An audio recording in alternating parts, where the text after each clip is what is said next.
yàlla def jàmm ci Sénégal yal na yàlla def jàmm ci Sénégal yal na yàlla def jàmm ci Sénégal yiñ bëgg yëpp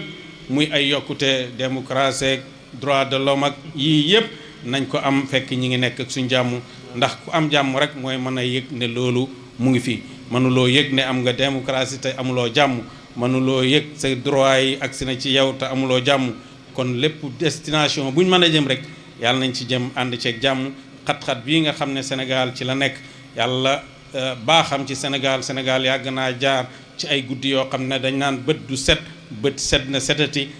bés yi itam yàlla na romb ci jàmm bañ dellu ci Sénégal bi nga xam ne moom lañ xamoon dellu ci Sénégal bi nga xam ne li sénégalais bu nekk di gént am sénégalais boo xam ne bu stable la bu nekk ci jàmm la